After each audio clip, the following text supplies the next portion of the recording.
عليكم ورحمة الله وبركاته إن الحمد لله نحمده ونصلي على رسوله الكريم أما بعد অত্যন্ত আনন্দের সাথে জানাচ্ছি যে আমরা বর্তমানে অবস্থান করছি পৃথিবীর অন্যতম শ্রেষ্ঠ মসজিদে কুবার প্রান্তরে। মসজিদে কুবা এটি এমন একটি মসজিদ যে মসজিদকে আল্লাহ রাব্বুল আলামিন বিভিন্ন দিক থেকে সম্মানিত করেছেন, মর্যাদাপূর্ণ করেছেন।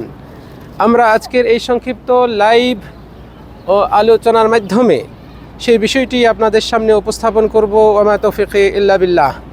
মসজিদে কুবা এটি আল্লাহ সুবহানাহু ওয়া তাআলা কর্তৃক পৃথিবীর এই শ্রেষ্ঠতম স্থান মদিনা মুনাওয়ারার প্রথম মসজিদ, যে মসজিদটি স্বয়ং নবী মুহাম্মদ সাল্লাল্লাহু আলাইহি ওয়াসাল্লাম মক্কা থেকে দীর্ঘ 12 থেকে 14 দিন সময় নিয়ে সফর করে হিজরত করে এসে এই এলাকায় অবস্থান করে প্রথমেই এই মসজিদটি নির্মাণ করেন।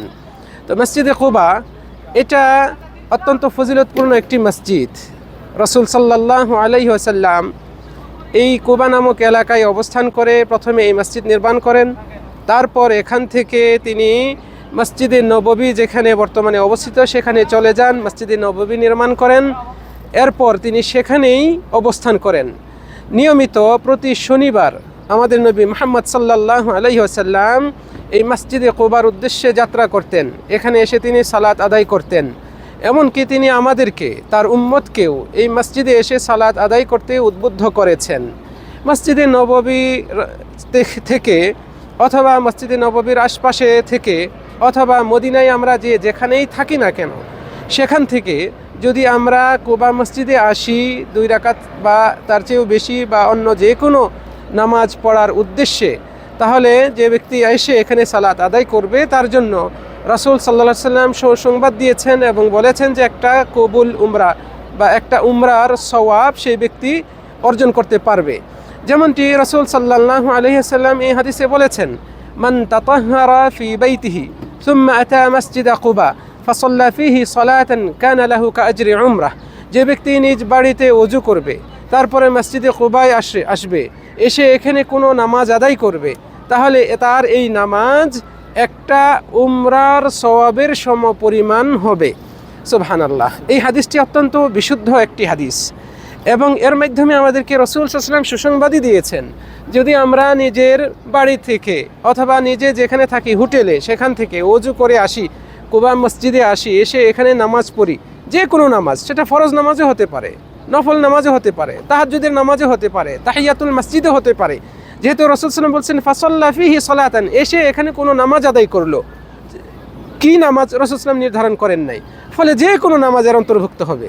এখানে যে ব্যক্তি আদায় করবে তার জন্য একটা উমরার সমান সওয়াব লেখা হবে, সেই ব্যক্তি অর্জন করবে। কাজেই আমরা বলতে পারি একটা কবুল উমরার সওয়াব সেই ব্যক্তি পাবে। আলহামদুলিল্লাহ।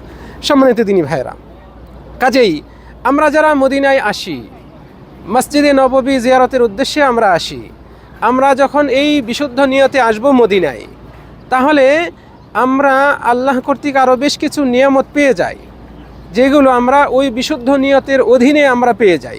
এগুলোর অন্যতম হচ্ছে এই মসজিদে কুবায় সালাত আদায় করার সুযোগ লাভ করা, যেখানে সালাত আদায় করলে একটা উমরার সওয়াব পাওয়া যায়। আমরা ওই বিশুদ্ধ নিয়তে আসলে আমরা আরও বহু নিয়ামত পেয়ে যাই। নবী মুহাম্মদ সাল্লাল্লাহু আলাইহি ওয়াসাল্লামের কবর জিয়ারত করা, বাকি কবরস্থান জিয়ারত করা, তারপরে যেখানে উহুদের যুদ্ধ হয়েছিল উহুদ পাহাড়ের প্রান্তরে সেখানে জিয়ারত করা এবং শহীদদেরকে সালাম দেওয়ার সুযোগ লাভ করা, এরকম আরও বহু নিয়ামত এখানে রয়েছে যেগুলো আমরা পেতে পারি। যদি আমরা বিশুদ্ধ নিয়তে আসি তাহলে এই নিয়ামতগুলো আমাদের জন্য অধীন হয়ে যায় এবং এগুলো সহজেই আমরা পালন করে আল্লাহর নৈকট্য অর্জন করতে পারি। মসজিদে কুবায় আসা এটা অত্যন্ত সম্মানের একটা বিষয়।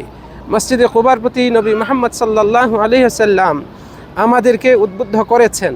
আরও এই মর্মে বহু হাদিস রয়েছে। আব্দুল্লাহ বিন ওমর রাদিয়াল্লাহু আনহু তিনিও প্রতি শনিবারে আসতেন।